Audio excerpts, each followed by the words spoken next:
అదే ఈ కొంతమంది అత్యుత్సాహం ఉండే వాళ్ళు ఏం చేస్తారంటే, మనకి రియల్ ఎగ్జామ్లో మీరు ఎంత చదివినా సరే తెలియని బిట్లు అయితే వస్తాయి, అదైతే షూర్, తెలియని బిట్లు అయితే వస్తాయి. అయితే అతి ఉత్సాహం చేసేవాడు ఏం చేస్తాడు, ఆ టఫ్ బిట్లు వస్తాయి చూడండి, ఆ టఫ్ బిట్లోనే పట్టుకుంటాడు ఆయన. ఆ టఫ్ బిట్లు పట్టుకొని ఏమంటాడు, అరే పేపర్ ఇంత కష్టంగా వచ్చింది, నెక్స్ట్ ఎగ్జామ్కి ఇంకా టఫ్ వస్తుంది అని చెప్పి లోతుగా చదవడానికి ట్రై చేస్తాడు.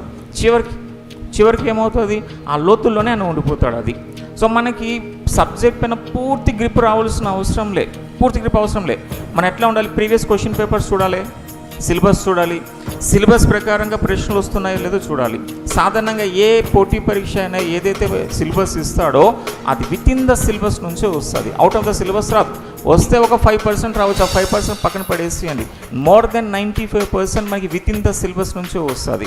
So with in the syllabus నుంచి వచ్చినప్పుడు ఆ ప్రీవియస్ క్వశ్చన్స్ మనం చూస్తాం కదా, ఆ ప్రీవియస్ క్వశ్చన్ ఏ ఏరియాస్ నుంచి ఎక్కువగా వస్తున్నాయో ఫోకస్ చేయాలి, ఏ ఏరియాస్ నుంచి, ఆ ఏరియాస్ పైన ఎక్కువ మనం కాన్సన్ట్రేషన్ చేయాలి. ఉదాహరణకి ఆంధ్రప్రదేశ్ మనం చరిత్ర చూసినప్పుడు శాతవాహన నుంచి ఎప్పుడు బిట్స్ వస్తూ ఉంటాయి, మనకి కాకతీయాస్ నుంచి బిట్స్ వస్తాయి. అదే శాతవాహన కాకతీయాస్లో ఏ ఏరియాస్ నుంచి బిట్స్ వస్తాయి మళ్ళీ లోపల అంటే వాస్తు శిల్పకళ పైన, వాళ్ళ రాజుల యొక్క బిరుదుల పైన, రాజుల యొక్క శాసనాల పైన, ఇటువంటి కొన్ని ఏరియాస్ ఉంటాయి.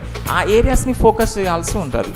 అలాగే ఒక సైంటిఫిక్ వేలో మీరు ఎనాలిసిస్ చేసుకొని మీ ప్రిపరేషన్ చేసినారు అనుకోండి, అతి తక్కువ సమయంలో మనం ఆఫీసర్ అయిపోవచ్చు, అతి తక్కువ సమయంలో.